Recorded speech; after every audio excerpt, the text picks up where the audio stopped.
it's funny, like a lot of people start with a food truck and then start opening up brick and mortars. So we're going to open up brick and mortars, and I want to not go back, but get a food truck in our arsenal.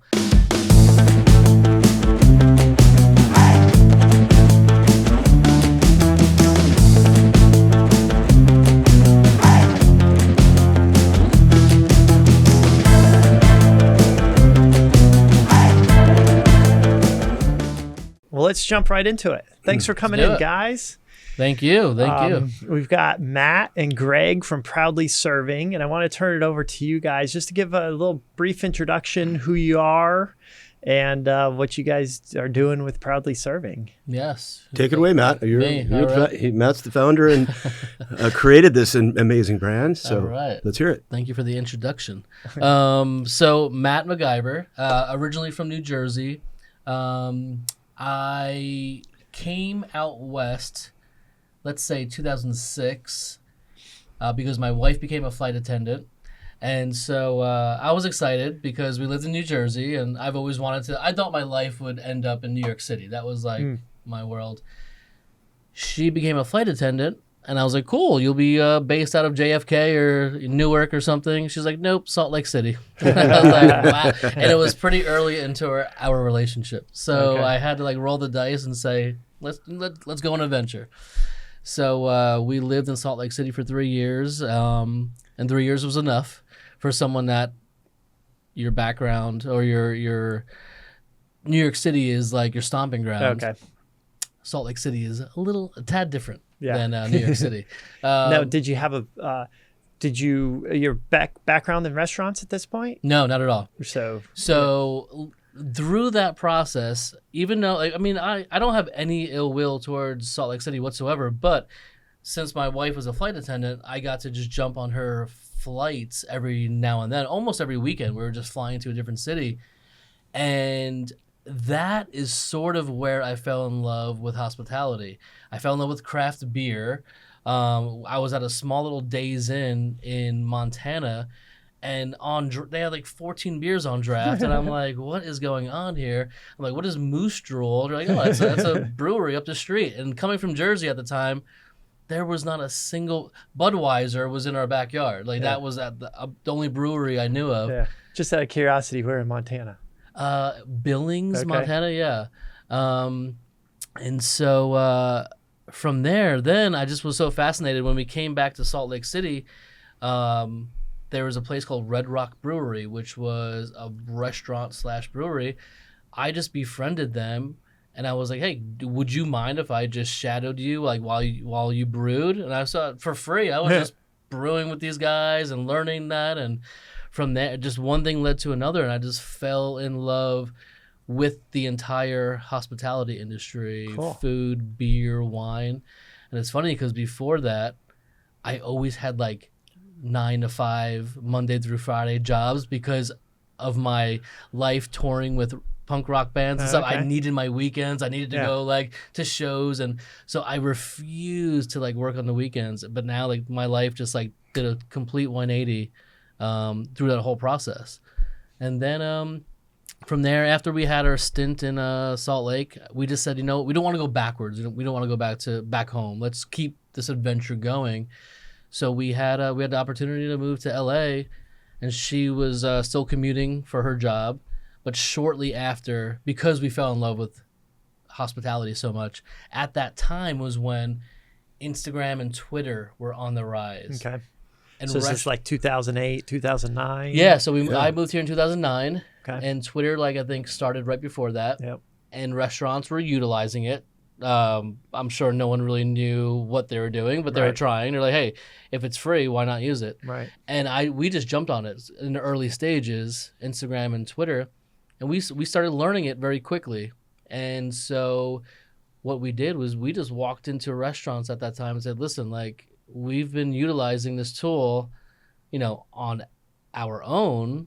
We think it could benefit you. We'll do it for either nothing or next to nothing just to get our feet in the door. We got our first client down the street at Manhattan Beach, Barsha Wines. And And from there, like, we were sort of faking it till we make it. Yeah. But we were learning as we But go. I mean, like, everybody was faking it on Twitter. Like, pretty much. I remember when it came out, 2007, and I've got a brother, computer engineer. He was like, this is stupid. Like, everybody's like sharing cat memes and like what they ate for lunch. But I'm like, I think there's something there. I joined Twitter, I think on my at my home computer, because I still had a flip phone at the time.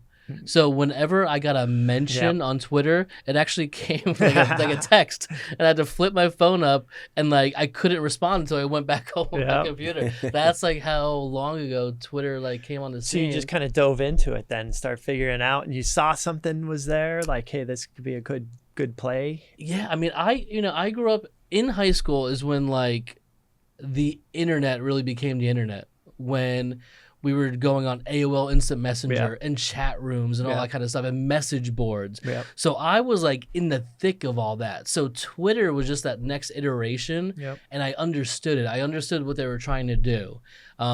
Being social with people all over the world, you know?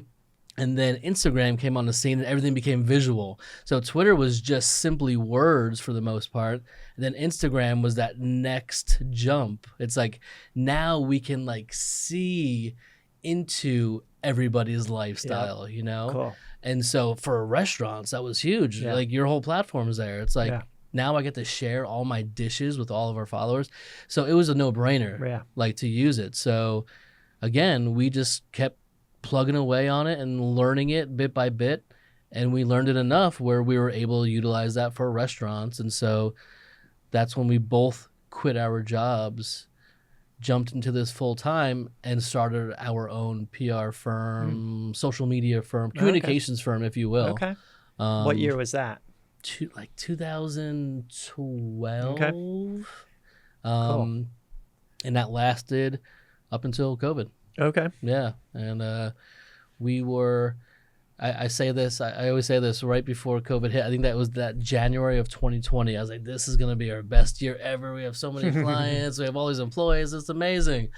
Boom. Yeah. Over. Yeah. Just like that. But that led to Proudly Serving then, right? Yeah. And even though I said that in my mind, even though I said that was going to be our best year, I still had one foot out of the door because I was tired of building other people's dreams. Like I would have all these ideas, and sometimes they were just roadblocks. People didn't want to hear them, or they weren't in that same mind frame as me, or as progressive maybe as me. Because even at that time, a lot of the restaurant owners that I worked with were a little bit out of touch, a little bit older, so they had no idea. Like they didn't know anything about Twitter or Instagram. Right. They knew that they needed it, but they didn't know really how to utilize it or how important it was. Yep. And fast forward till today, it's like basically your only tool to market. Right. You know, no one's like reading newspapers or magazines or even going on the blogs. It's really all TikTok and Instagram. Yeah. So yeah, I had one foot out the door, and it was sort of like COVID was sort of a blessing in disguise. Okay. You know, I tried to keep the our firm together as long as humanly possible, but I knew the longer COVID went on, it was going to be impossible. Yeah. So I was like, you know, but through that time, I was doing the same thing everybody else was doing during COVID, just drinking and partying and sitting at home. And I'm like, all right, I think I drank for 2 months straight. I need to like figure out what my life's going to be. Were your clients too, your restaurant clients during COVID shutting down too? Is that putting pressure on you? So a little bit of both, shutting down or just saying like, listen, we need to get rid of the dead weight. Okay. Like, you know, we have to pay our employees or ourselves. We can't like have a PR firm, you know? And I knew that like, the longer COVID went on, that was certainly their mindset. So I was just facing the inevitable. Yeah. And so I just got ahead of it. Like we still had a couple clients while I was like R&Ding Proudly Serving. Okay. So luckily I lived in like a 8-person townhome, and we all became our little bubble. So I was just working on our PS burger like recipe, and just feeding these guys almost on a daily basis. Like try this, try this, try this, and sure enough, after like the 13th attempt is when like I really felt I hit it. Yeah. And there, it's just like there was no stopping me then. It took off from there. So then Greg has told me a little bit about this. You started basically then selling the hamburgers out of your house, right? During COVID, and your wife was helping just hand them off to people in their cars. Yeah, and exactly. Start rolling. So we called it. I was sitting in a lawn chair the first day, selling them to the neighbors and making it all happen, and it was out of Hermosa Beach there, huh? In Redondo, and it was it was pretty interesting. We were all trying to figure things out. I kept looking at it, and I kept thinking, this is really something unique. And on that day, I said, I want to see how these things travel. And we took the burgers home that night, and we stood around the island in our kitchen. And I remember Jennifer going, oh, this is really good. So I thought that Matt had really something going. Cool. I couldn't even tell you the vessel I put it in to have you. It was one of the small sleeves. Sleeves, yeah. And a white bag. Yeah, got it. And maybe a napkin and some ketchup. Cool. That was That's cool. So how did you guys meet then? We met when Matt and Jen had just started their company, and we had met. I was on the board of directors of a local nonprofit charity cancer organization. Okay. And this company was growing tremendously and had a very dynamic leader, and he was very much involved in knowing that the word had to get out. And Matt and Jenna had come on board and done their marketing, and at that time, I recognized where this was going, and that they were doing a great job. But more interesting, on a personal side, I was pretty selfish about this, because the more we talked, I recognized how much Matt really knew about and had a deep connection with the Los Angeles brewing community. Really kind of knew more, and food and restaurants. And as we talked more, that was, I was deeply involved in the industry at that time and have always been, but his knowledge was just fantastic. So for the next few years, as their business continued to grow, we continued to share a network. We needed to continue to share leads. Matt met with many of my clients, and we just kind of began a friendship that has lasted this long. Cool.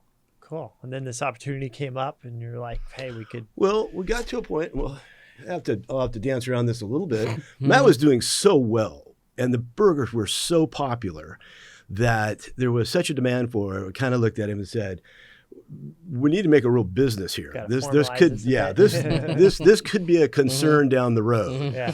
So this is out of your house at this point, and where you were traveling to different events and doing sort of. So it was still like very hardcore, like lockdown COVID. So like many places weren't open, or if they were open, they weren't allowing food trucks to like set up or whatever. So but everybody was, for the most part, looking out for each other. So, like, I just reached out to friends who did own breweries or, like, little, like, bars and whatnot. And they're like, yeah, just come down, do your thing. Like, let's both, benefit from this.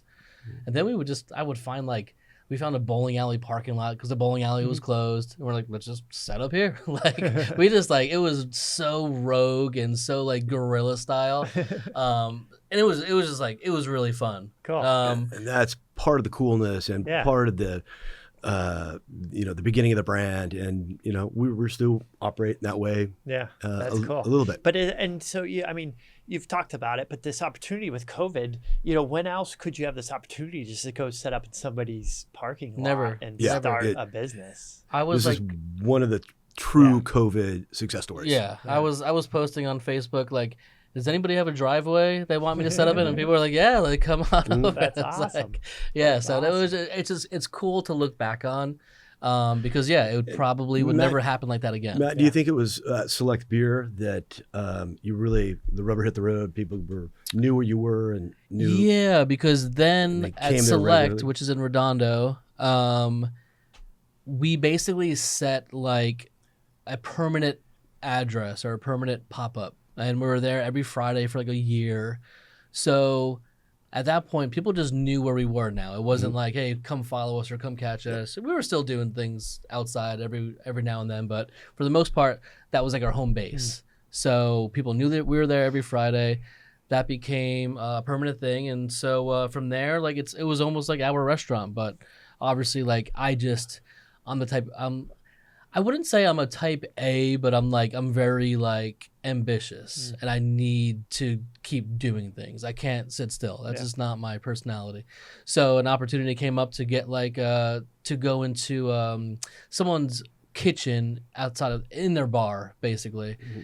And at that point it's getting very real. So, that's where my expertise stops. And then the real business starts. And that's where like I reached out to Greg because that's just not my world. My world is not crunching numbers and dotting, my I's and crossing my T's. Yeah. I'm very creative. Okay. And so it's a blessing and a curse. Yeah. It's actually really nice. It allows us to really expand on our friendship and our partnership, and the fact that I recognize that Matt is such a creative and has such a vision, and this is where a chance I can provide years of experience. So we set up an LLC. There's a partnership involved. Cool. We've got legit with all of our permits, all of our licenses, all of our regulations. We worked in harmony with our co-operator. On the pier there, we got ourselves situated with, payroll. And from there, kind of really built a small business. And at that time, I was just meeting with Matt for an hour once a week as a consultant and with many of my other clients, and just kept being so excited to go down there every week. And I was looking forward to it. I was looking forward to a burger and at the end of the shift and having a beer, and, Paige would love coming down with me. It was wonderful, but we could really see that there was more to it than what we were doing at that time. So you're acting as chief operating officer, right? Yes. Now, so this starts growing, kind of working out of your house, your consulting. And I know Greg and I, we go back 20 years. I know he's got this restaurant background, very entrepreneurial though still too. So I could see how the two of you connect, and Greg's like, yeah, this is cool. Let's get this going. You've got a brick and mortar location now, right? In Hermosa Beach. Yeah. And when did that set up, and how did this come about? Well, you can congratulate Matt right now because this is our year anniversary this weekend. 1 year? Yeah. Fantastic celebration. You Great keep week. Congratulate me, but we need to congratulate each other because that's not going to happen without Greg. Yeah, so. I appreciate that, but I'm just honored to be part of this. Cool. Yeah. So we were operating in Redondo Beach on the pier out of someone's bar. But it came to a point where we knew like we were growing out of that space. And on my way home, I was driving up 2nd Street in Hermosa, and I saw a for lease sign on a building or a restaurant that was a staple in the community for 50 years. And I was like, wow. I was like, that's interesting. And I had no true thoughts of it becoming real, but I was like, you know what, let me just give him a call anyway. Let me just see like what the whole deal is. And the guy who answered was super young and energetic, and he's like, let's meet tomorrow. I'm like, okay. And they showed us the space, and he gave us the price, and I said, Greg, do you think this is actually doable? And he's like, yeah, I think it is doable. And I was like, all right, let's do it. That's all I needed to know. Yeah, it was more than doable. It made my heart pound. It was a situation where it was an existing restaurant that had just recently closed. It was near our current location, which we had built a following. It was small, and the lease and the obligation was very much we could take it. But more importantly, the restaurant was profitable at that time, and that I felt as though we could take on this opportunity and basically grow this through just cash flow and microloans from our POS system, which is almost unheard of in the restaurant industry, where we raise no capital. We opened the door. I used my experience with the health department, was sharing with them that it had recently closed, that we were going to operate under that.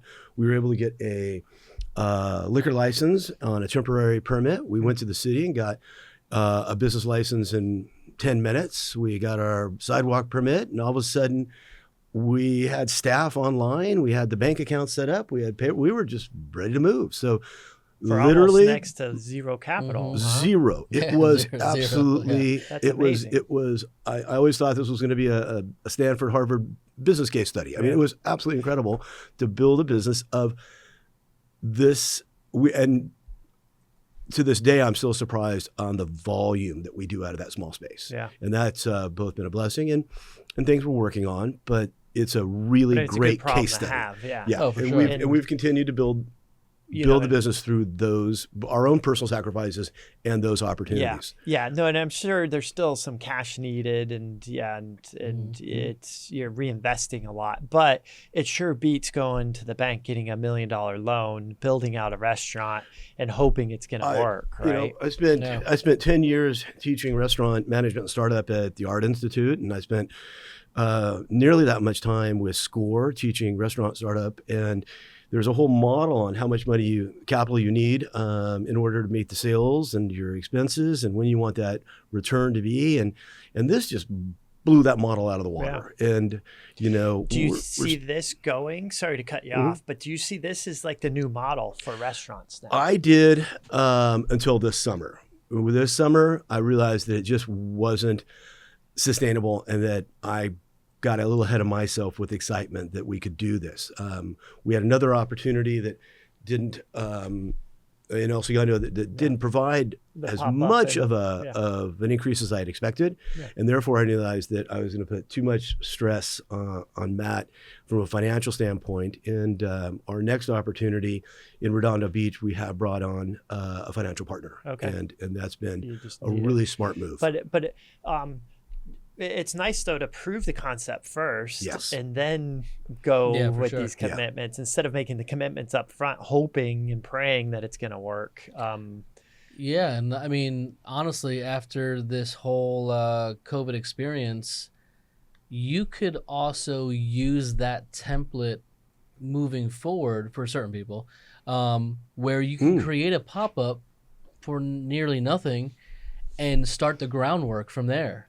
And if that becomes like buzzworthy or whatnot, and that's doing it from the ground up, then to really get into a bigger space, yes, I think it's wise to have capital going in there, especially if you want to sleep at night. Yeah. One of the and one of the accelerators and the turbo in all of this was while the pop-ups were successful and had established a regular weekly schedule at a number of breweries and restaurants, our opportunity in Redondo Beach by sharing this tap room and using the kitchen there was something that came about through COVID. And someone told me, said, that's the greatest example of the shared economy I've seen. And it was exactly that, because we stepped into a kitchen that was already there and established. It wasn't perfect, but it was there, and it was as good or better than any of our pop-ups. Yep. And we're able to provide an incredible amount of sales very, very quickly. Yep.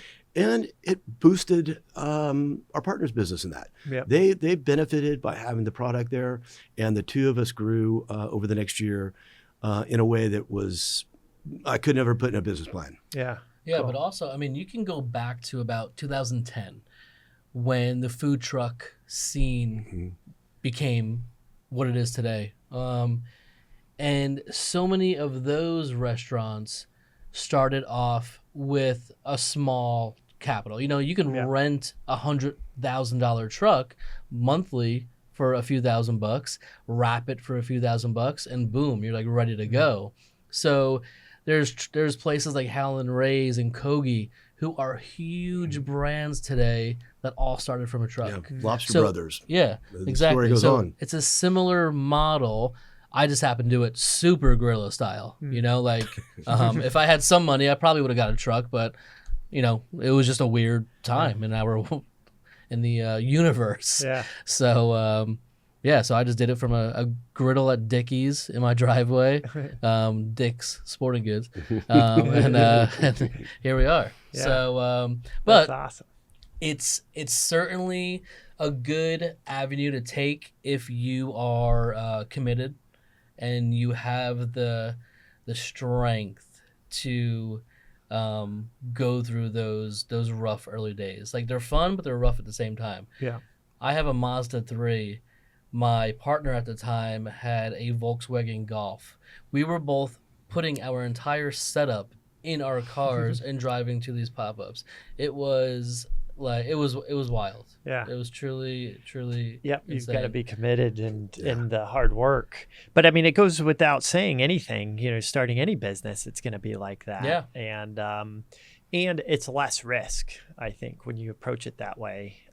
Yeah, for sure. And you're kind of investing a lot of sweat equity at that point. Totally. Yeah. Trying to make it work. 100%. Yep. That's awesome. But and the lesson there too, you think all these like young entrepreneurs or somebody wanting to get into the restaurant industry, you think it has to be this $2 million build out. Mm-hmm. You got to have this menu designed and the decor. And I mean, and Greg, I mean, we've seen it and, these competitions and stuff with here's my plan, but it's nice just to hear like, I'm going to start testing this recipe on my grill in my backyard and giving it to my neighbors, and we'll come up with the recipe and we'll try it. And then almost for zero marketing costs, I'll utilize my expertise on social media to grow this. Exactly. Yeah. I mean, you can build a restaurant anywhere you live, and as long as you have the means of getting the word out through Instagram and TikTok, you're set. Like you just need to showcase your cuisine good enough or sexy enough or whatever the case may be, and people will see it not only in your just like 5 mile radius, but it'll be miles away. We still have people driving to our restaurant. Hey, I saw you on TikTok. I'm from like the Valley and I'm coming down to check it out. And it's like, wow.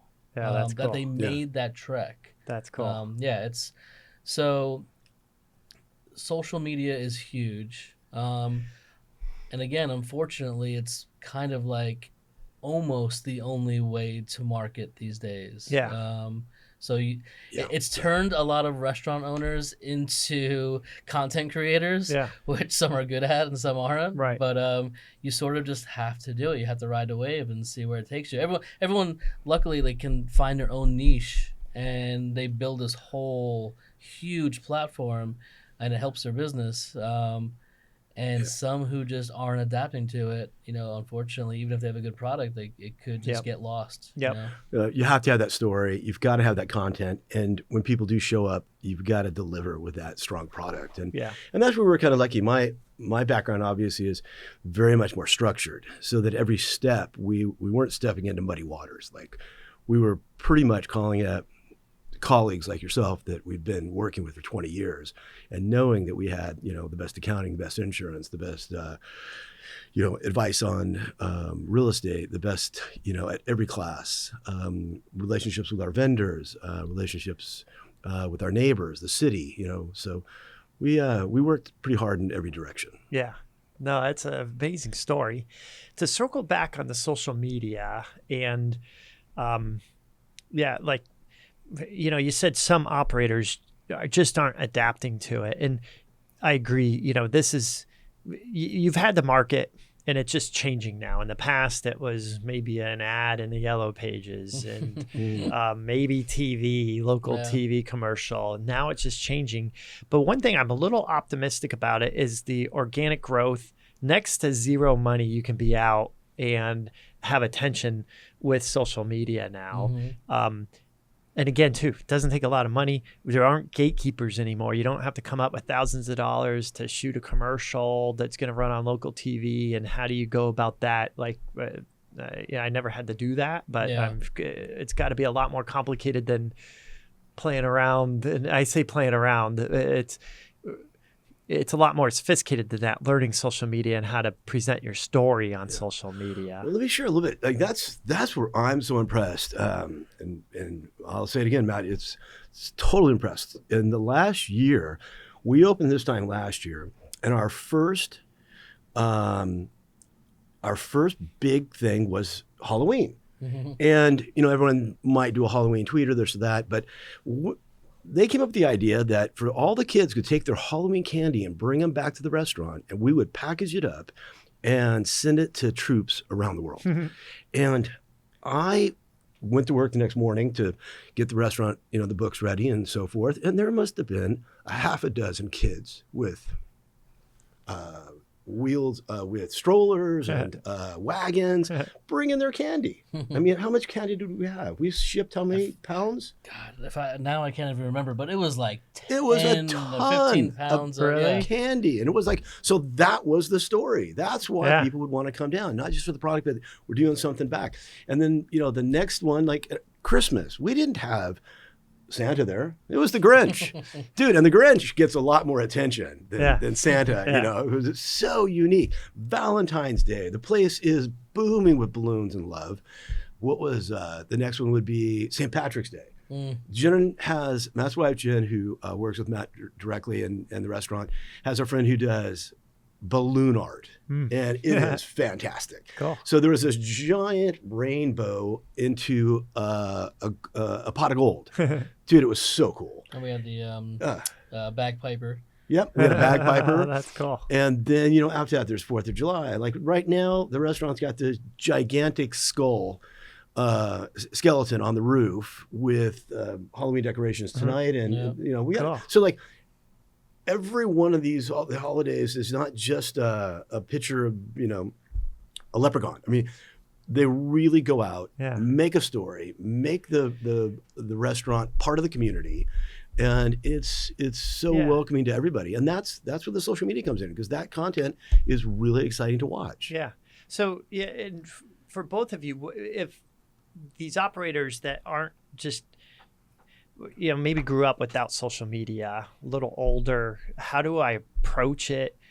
But I think these lessons carry over to somebody coming out of high school or college that wants to start a brand too.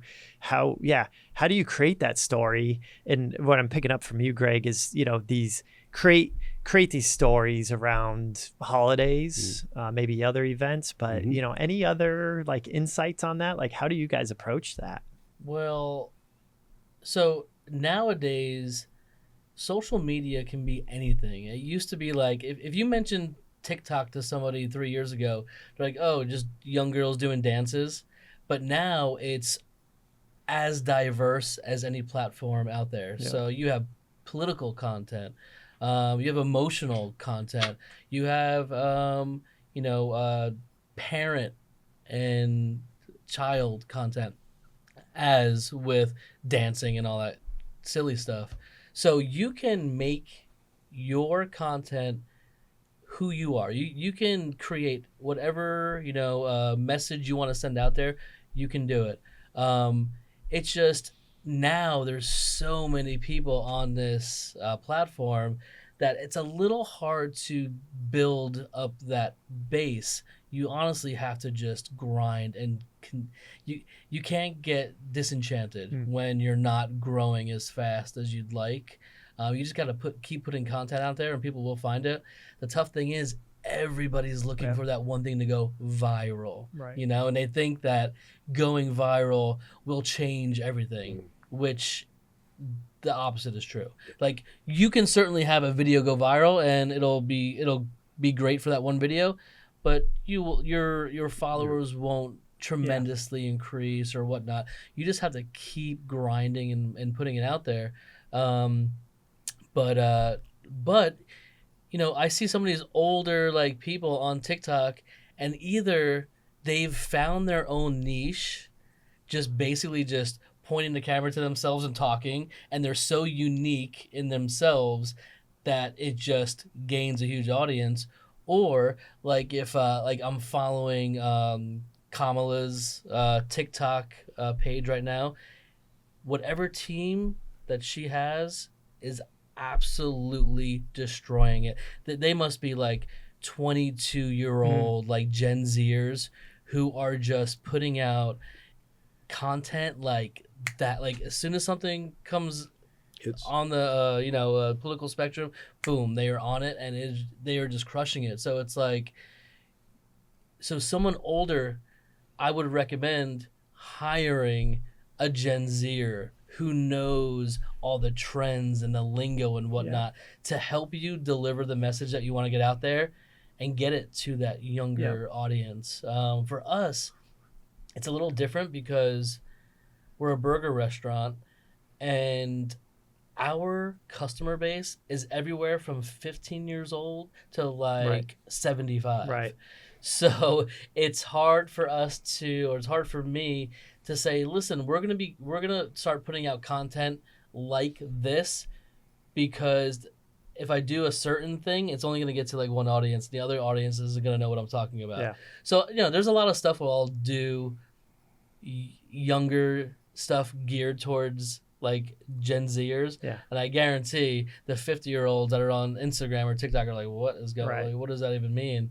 So it's a weird world to navigate, but it's a necessity. So well, the power of it is incredible. As you think about that, after our first year, I'm looking to create our annual report, and I'm looking at things like diversity within our staff and so forth. And that is so interesting. You made the point that people still, come from far to try this product, where we have a restaurant in Hermosa Beach, which is a 1-by-1 small beach community with 19,400 people and an 84% Caucasian community.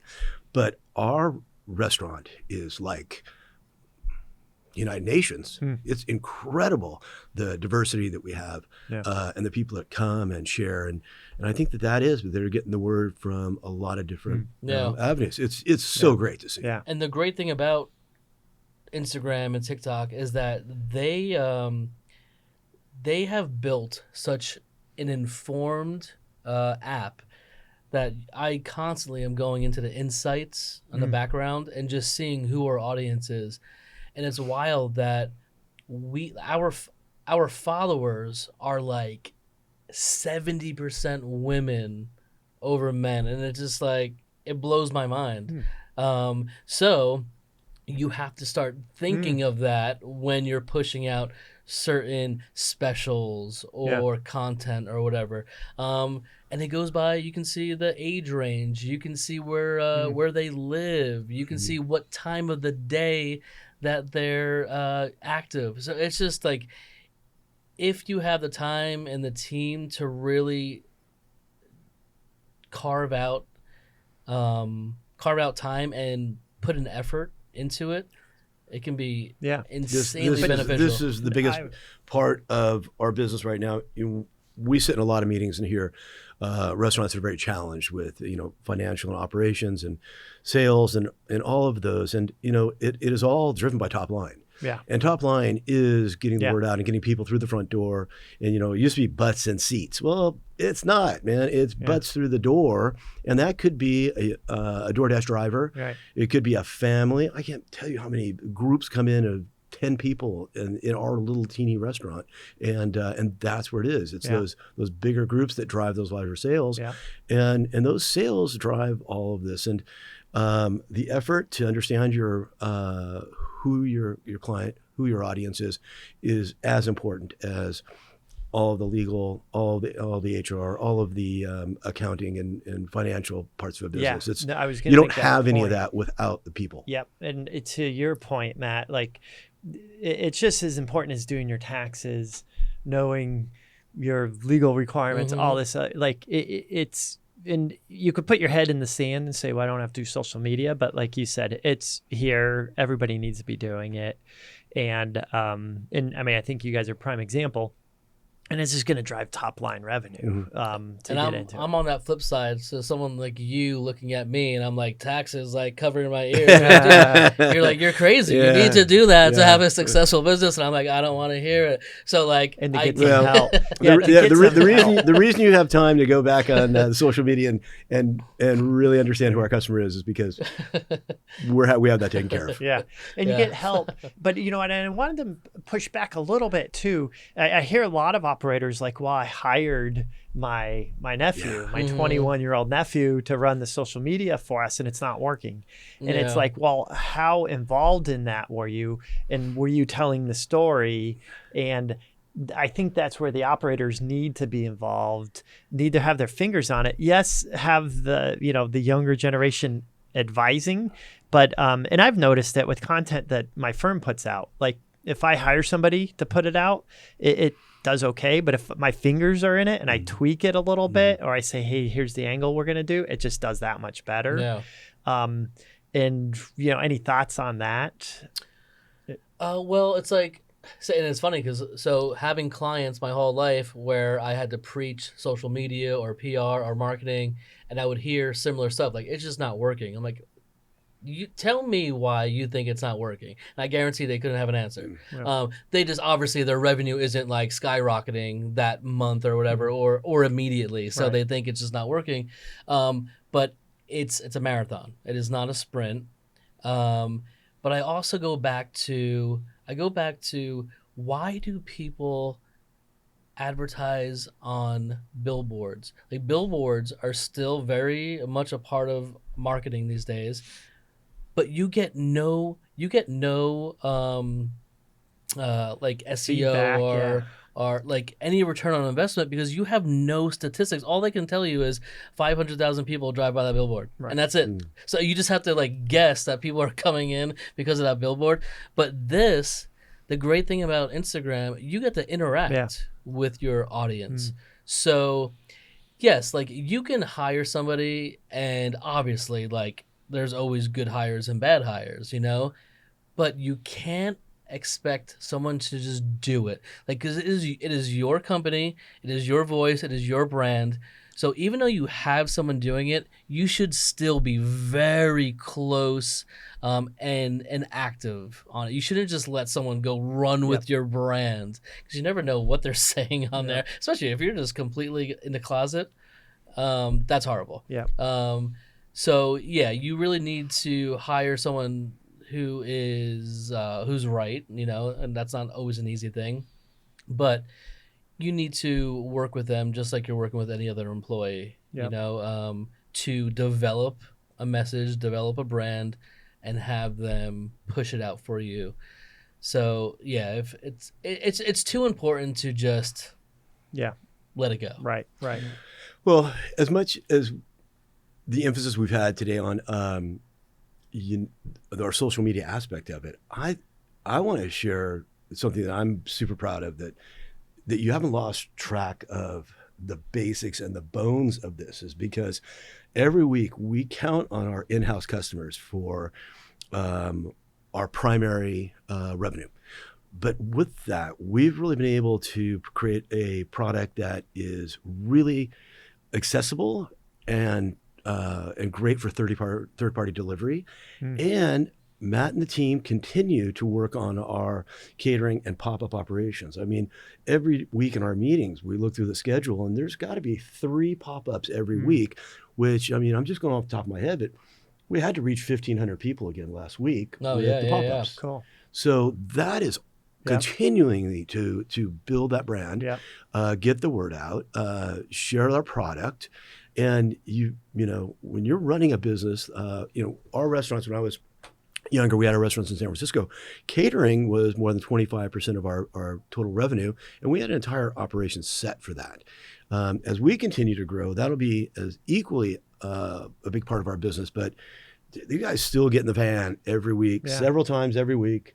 Set it up, pump it out, and then we get these calls like, someone will come to the restaurant and say, we were at so-and-so's birthday party or celebration or whatever it was, and like we had to come see the restaurant. Yeah, I mean, they both go hand in hand to me. Like I said, social media, you have the opportunity to converse with your audience, and likewise when you're going out and doing events and catering, now you're actually getting your food into like someone else's mouth, and like, so pounding the pavement is something that will always be a part of my marketing.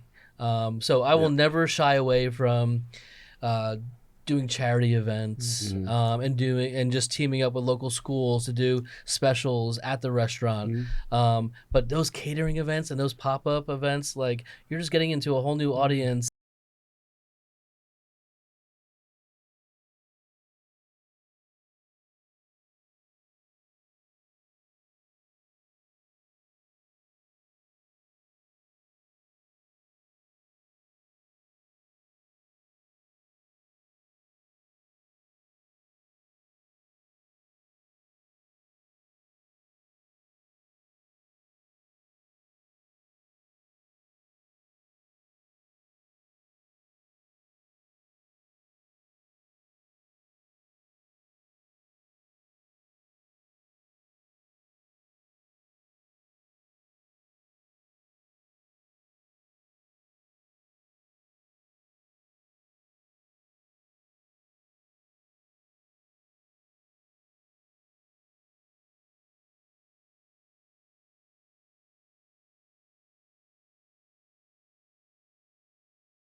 And aside from it just being a stale billboard of a photo of a burger, I'm actually getting that burger in your mouth. And the amount of business cards that we're giving out at those events, because people are like, yo, this was amazing. How do I get you at my house or my next event? So it is just a domino effect. Cool. Yeah. You know? Cool. Yeah. And a lot of credit to you. It's just a huge hustle. Yeah. Just huge hustle. Yeah. Being out there. No, that's cool. To circle back before we move off of social media, Instagram, TikTok are the main platforms. You said it's waning a little bit, or it's getting harder, right? On both platforms. Yeah. Do you see any emerging platforms, and how do you recommend staying on top of that so you don't miss out on the next one? I mean, Instagram, TikTok, and Facebook are still the main three, and I don't see one coming up. I mean, obviously there are those like secondary tier ones, like and I'm not even on them, so I couldn't even speak intelligently about them, but like Patreon and stuff like that. Or Medium is another one, but those are mostly like kind of like blog sort of. Or even Reddit, but I've never dove into those worlds. But if I had to deal with 6 different platforms, I think I would just spread myself out way too thin, and the content wouldn't have any substance. So I like to focus mainly on Instagram and TikTok. And I think it works so well for restaurants. Yeah, for sure. But even TikTok, I really struggle with how it still works. I know Instagram very well. TikTok is still so new to me. I'm on there enough to just mimic other people, and it's funny. I'm watching 15-year-old kids with 1 million followers, and I'm copying what they're doing, and I'm like, is this sad or But no, that's the way to that's the way. And I find myself doing that too. Content, you don't have to reinvent the wheel on this. See what other people are doing, see what's working. Yeah, you just have to do it. You have to jump on it quick if you want to be a part of those trends, you know? And I'm a realist, and I know I'm getting older. I'm 43 now. Soon, but I've always said this. I always said when I do open up my own restaurant and we have enough of a payroll, I want to bring on an in-house PR / social media team, and that could just mean someone helping me, or 2 people, because I can't do everything, and I don't know enough about what Gen Z or what's the new one, the Alpha. Gen Alpha, yeah. So our audience is just going to get younger and younger as we get older. So I'm not going to know all this stuff, or I don't have the time to figure it all out. So I'm going to need a real team. And it's funny because I did this for so long as an outside firm that people would hire. In my mind, I would always tell people, if you really want to be successful, you need an internal team. Someone who knows everything that this restaurant or business is doing on a daily basis, because then they are part of you and a part of a team, and they're getting just constant content. They know who you are. They know what message you want to send. When you hire outside, it's just not. It just does it, because even me, I had 5, 6 clients I was working on at a time. I gave most of my time 2 that I cared about, and the rest were whatever. But again, there's just little tweaks when you're involved in the business. You're getting calls from customers, and you've got this feel hey, I got 3 calls this week about that issue. Maybe we should address that or tweak the message like this. We explained to a customer like this, and I saw real time it didn't work, and that's hard to convey to a third party unless you're there. Exactly. Yep. It's truly hard. So. That would be my advice for anybody. Hire somebody on your team who is there with you constantly. And, there was a lot Nancy Silverton, who's a really big chef. She, from almost her early days, she had her own PR assistant, if you will. who did all of our content rather than just hiring a third party and just trying to get in touch with them every once in a while. And obviously, you know, we all know how well she has done. So, you know, that's a really, really important statement, because as a restaurant consultant for so many years, and that was always something that I found was important, that we had to have a strong social media team, and that usually meant outsourcing it. And by outsourcing it, we had people who were following kind of a platform and doing things, and the owner would always be disappointed in the results because they weren't meeting that expectation. And usually because his expectation or their expectation was completely unreasonable because they didn't know what was happening.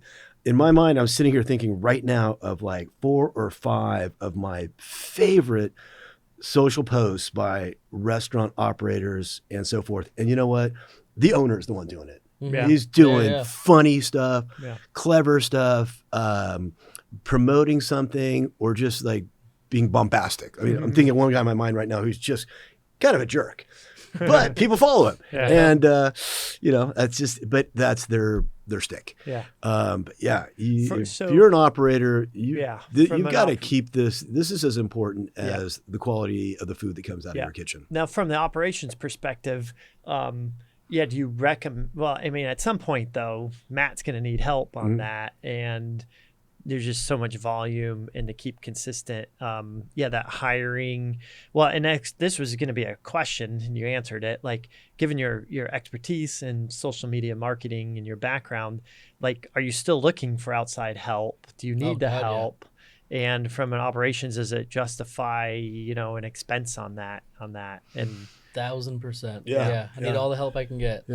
Because I'm right now I'm like sort of a one-man band. Like, I do a lot of I do all the social media, but I would love help with people just bringing up ideas. I need people to bring ideas to the table and then execute them. And we all do it as a team, you know, like any other team on earth, you know, whether you're a baseball team or it's no different, you know. You need to have your logistic meetings every week, and you have to have your PR and social media meetings every week. And make sure that you're still on the trends and you're still on the top of people's minds. And, you know, I try to post at least every day, multiple stories per day. And I know it works because when I'm in a restaurant, people will come in and just say, "I saw your story, I saw your post, We're sitting out front today, having a meeting, talking about an issue, and a customer walks right by and asks us exactly about the post this morning about the Monster Smash, which is the burger that's being presented tonight as a special. Oh, cool! Love that, a Monster Smash for Smash for that's cool, Halloween. Yeah. So it's been, it was clear that they had seen it. Yeah. And we're curious about it, and we're going to come back. Yeah. The proof is in the pudding. And it's also, you know, this is a really great conversation for us because I need to continue to make sure Matt has the inspiration that you're putting yourself around and meeting with people. I know that for me personally, all week long, my meetings are with people who inspire me. Yeah. And we have to continue that. I mean, it's hard to do it on your own. It'd be cool. Like I always cherish seeing these like football teams or whatever who will bring in a different motivational speaker. Like they'll bring in a chef or something to speak to their team before a big game. Like I'm hoping one day we have that ability to just bring in a cool person from, who knows, finance or whatever the case may be. And just a football coach. There you go. Like, and just like give a cool pep talk to our kitchen staff and whatnot. I think that would be really neat one day. I've just been thinking about that too. And actually, from business owners, I'm in this business group. We bring in all these other speakers outside of, from the outside. Well, my career has been so much more structured. When I worked with a larger national restaurant company, I looked forward every year to those meetings where they pull all the managers together, and there would be somebody there, and they never disappointed. Yeah. It's always, it's cool. always awesome. That's cool. So I wanted to ask, what's next for Proudly Serving? Where are you guys looking? What's on your mind? Where do you want this to go? First is we got to get the awning on the new location at 1617 South PCH in Redondo Beach. Okay. We are now continuing to work on opening our second location in Redondo Beach near the Riviera Grill and Good Stuff. Cool. We think it's an awesome opportunity for us. It is just 2 doors away from Select Beer, where the brand really, made its mark. Okay. And we're going to make that a success, and then look at where we go. I think it's also important to have big goals, but also we're just done with our first year, and as you know, the first year is a lot of sacrifice and a lot of hard work and a lot of mistakes. Lucky for us, the hard work has eliminated a lot of the mistakes. Yeah. So we're in a strong position to grow the brand, and we have a strong following. I'm very, very excited about Redondo Beach. Cool. And then what issues for the industry? Any issues you guys have your eye on? Common trends are AI, third-party delivery. What do you see as opportunities, and what's keeping you up at night? Third-party deliveries are huge. We only use DoorDash currently, and it is a huge part of our business. But like Greg said, that our Hermosa Beach location is such a small location that we just can't fulfill all those orders. Yeah. So in an ideal kitchen, the third party is going to be huge because we can most likely be on multiple platforms and really benefit from it. So that's one thing. Second, going back to you talking about what the next steps are in growth and whatnot. It's funny, a lot of people start with a food truck and then start opening up brick and mortars. So we're going to open up brick and mortars, and I want to get a food truck in our arsenal and really push that catering side. I think that's such a huge side that either some restaurants don't take advantage of, or they just don't take it too serious. Like for us, that's a whole nother revenue stream for us. So challenges are certainly the more we grow, the more employees we have. So now you're dealing with 30 different personalities when you walk in the door every day. So for me, it's you are a babysitter. I walk in and someone is like, hey, I'm having trouble with this employee, and then the other employee is like, I'm having trouble with that employee. I'm like, oh great, let's talk. But luckily I have the temperament. I always not enjoy it, but I'm saying I will always sit down with anybody who needs to talk about any issue, and hopefully we can come to a resolution. But that's only going to get more challenging as the company grows. So there are certainly challenges out there like that, which it's you can't run from it, right? But they're going to be there. So here we go. Yeah. I think that like many of your that and many of the conversations we have with other operators is that the labor part of California is a challenge. We're very generous in our hourly wage. We're very generous in taking care of our staff in a good way. And I look at a lot of different metrics and gauge our business and our success and our health. And our sales per square foot is exceptional. We're really on a high there. But if I look at sales per employee, we're kind of in the middle. I expect that to be something really exceptional. But and we can only judge ourselves with publicly traded companies because those are the only ones that really have the numbers for, or close friends who will share that. And we don't perform that well in that category. And same as we have a strong product, but we price it super fairly. So we're not really have a cost of goods sales that is just exceptional. It's good. It's fair. So while our sales top line continue to be excellent, my role will be to work with Matt to continue to take production efficiencies third-party delivery. I always looked at third-party delivery as something great because those are orders that we wouldn't have. Those are people who just wouldn't get off the couch and come in our door, but we're still selling it to them. And it doesn't affect our labor model, doesn't affect our fixed costs, it doesn't affect our rent. So that's a really great thing. Cool. I believe that the brand also has great opportunities in institutional dining. I think that my experience in office properties and other things in my life allow us to really pursue things such as airport dining, education, and those forces where there's where we can really manage that.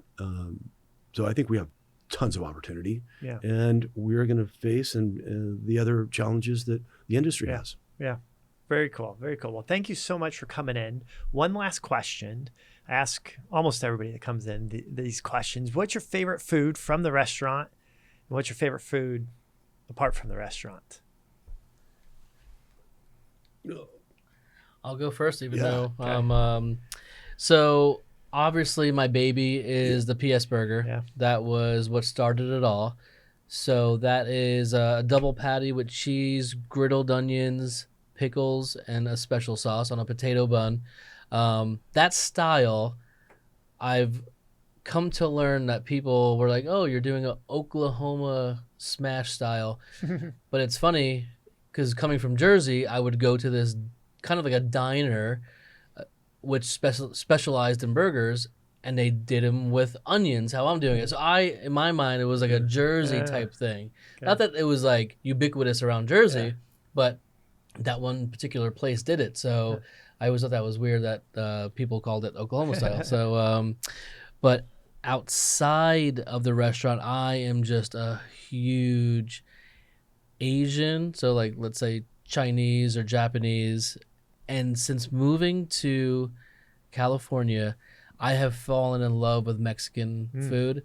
Growing up in Jersey, the Mexican food, it's basically Taco Bell. Like that's what I thought Mexican food was my entire life. And when I moved out here and discovered that Mexico had several different regions with all different types of cuisine, I just fell in love with how Mexican food could be presented. And the flavors that come from that country. It's just phenomenal. So I am, outside of this, I probably eat Mexican food as much as humanly possible outside of burgers. And that's we're lucky we know each other at this stage because for 10 years all I ate was tacos every single day with Mexican restaurants. It's really fun. The PS Burger is our golden boy. It is the best. And people who have it just totally love it. And the duck fat fries are so unique and they're delicious. And, a burger and a beer just go together.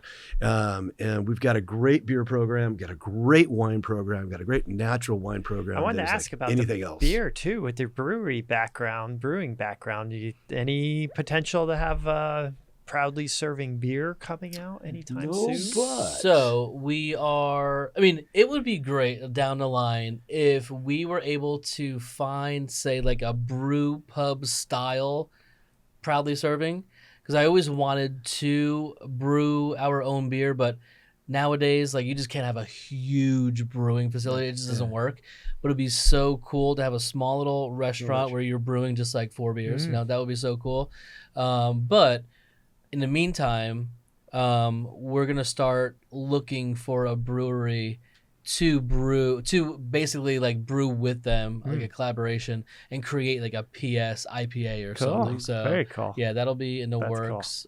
As well as wine. Share where you were yesterday, what you were doing yesterday. Yeah, so we were my wife and I were, so like Greg said earlier, we go up to Santa Barbara pretty often, or San Ynez Valley. And we've fallen in love with the natural wine scene up there. And so we are working with a winemaker right now to bring on our own like PS labeled wine to the restaurant. So yeah, we were getting our feet dirty, like just like you saw in those the old Lucy, Lucille Ball, the grapes, taking the chocolates. Yeah, well, it's the harvest right now, and they're crushing grapes. Yeah, so it was cool. Look forward to a proudly serving wine. My wife was in the tank just scooping out all the grapes, and I was putting them into the press. Yeah. And it was so cool to just drink the wine straight from that press. Yeah. So it was cool. really unique. And so like it'll be cool to see. Now it's in barrels. We'll probably bottle it maybe March. Okay. Mm-hmm. So it'll be cool to see the progression from now Nice. until I'm then. going to hit you guys up for some of that. That's Absolutely. great. Yeah. So what's your non It's, proudly you know what, serving that's such a food? great thing. I don't have one. I It interrupted you. depends on my mood. It depends on the people I'm You're with. open. It depends on everything. There's a couple dishes around town that I love. There's a restaurant, Zane's in Hermosa, that has a cioppino, I think, is just absolutely fantastic. But it could be a Cobb salad at the Grill in the Alley, or a lobster tail at the Chart House. Okay. And, I don't have a favorite taco right now. Okay. It was just killing me. Yeah. But Cool. So yeah. you're very open. You're making me hungry too. God, now that we're talking about it. I'm leaving you now. I'm going to Nick's for dinner and Nice. see you, Nice. Jennifer. So Nice. we're That's excited. great. Well, thank you guys for coming in. This was Thank you. Appreciate super informative, and it was just at Proudly Serving here in El Segundo Sunday night. Oh, cool. Yeah, last night. The very last Yeah, night. the last Wow. night of the Thank pop-up you. had a burger and a beer there. It was Nice. great, and yeah, I really liked it. I'm sad you guys are leaving El Segundo. Maybe you'll be back here. It was a soon. really interesting experiment for us. We've now done that where we've been able to share a space with others and get a feel for communities and opportunities. And when we return to El Segundo, we have a lot of confidence we're going to be successful. Cool. Yeah, no, that sounds great. Well, I could see the future and the success you guys are having, and yeah, I wish you the best. And thank you so much for coming in. Awesome. Thank you. Thank you. Yeah. Appreciate it.